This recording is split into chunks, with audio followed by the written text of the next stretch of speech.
Liberal musician David Keyes never imagined a simple political jab would go viral. Known for his progressive stances and musical parodies, he often mocked conservatives on social media. One evening, he jokingly challenged Pam Bondi, Florida's former Attorney General, to a piano duel. He posted a tweet, tagging her with a smirk, "Bet Pam Bondi can't even play chopsticks without messing it up." The internet laughed along, thousands sharing and liking the post. It was typical Davida, witty, sarcastic, and biting. But to everyone's surprise, Pam Bondi replied just hours later. "Name the place and time," she tweeted back, attaching a photo of a grand piano in her living room. The mood shifted from mocking to curiosity. The public didn't know Bondi played at all. She wasn't known for music, just law, politics, and her polarizing interviews. But her calm, confident response piqued everyone's interest, including David's. He figured she was bluffing or trolling back, so he doubled down. He set up a live stream event called Ivory's Ideologies,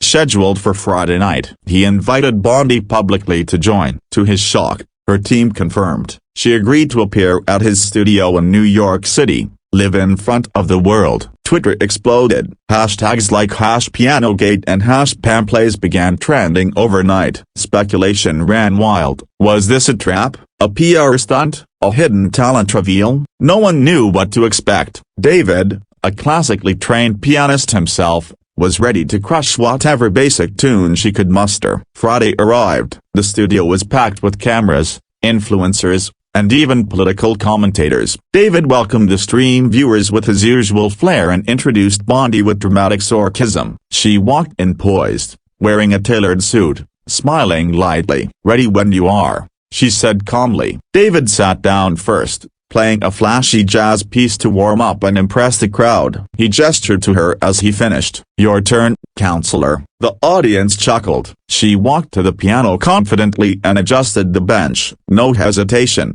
no awkwardness, just focus. Then, she began to play. Soft, rich notes poured out from the keys as she performed Debussy's Clair de Lune with near-professional finesse. The room went silent, completely stunned. The elegance of her technique, the emotion in her playing, it was undeniable. David's smirk faded as he watched her hands glide across the keys. This wasn't a beginner, this was experience. She transitioned into Beethoven's Moonlight Sonata without pause. The piece flowed smoothly, evoking goosebumps in the room. David looked visibly impressed, even humbled. When she finished, the crowd erupted into cheers. David clapped slowly, rising from his seat. "Well, I did not see that coming," he admitted, half laughing, half embarrassed. Pam stood, giving a gracious nod. 8 years of piano lessons, 4 recitals, she said casually. "Didn't think I'd need them for politics, but here we are." The moment went instantly viral. Clips of her performance flooded TikTok and YouTube. Music critics chimed in with praise. Even her political critics had to admit,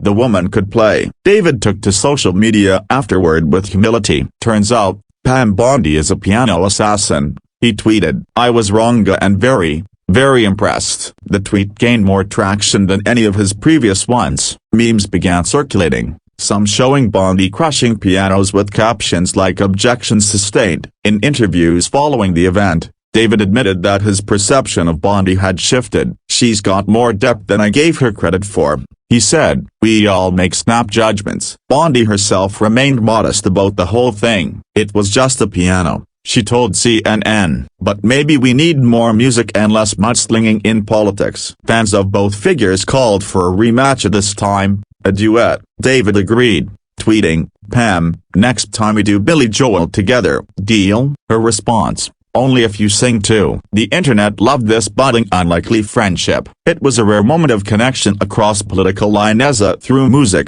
not memes. Experts in media noted how powerful the moment was. "In an era of division, this was refreshing," said one analyst. "Art bridged the ideological gap." Even if briefly, musicians around the country began posting their own Pam Bondi challenge videos, playing piano in solidarity or parody. It became a musical movement of its own. Bondi donated the performances as revenue to children's music charity. David matched the donation, noting how good it felt to do something meaningful with the attention. The story appeared on morning shows, podcasts, and late-night comedy skits. But it always ended the same: who knew Pam Bondi could play like that? By the next week, both gained thousands of new followers. But more importantly, they showed the world that people can still surprise us and even humble us. And though they came from different worlds, for a few fleeting minutes, music was the great equalizer. A liberal musician and a conservative politician,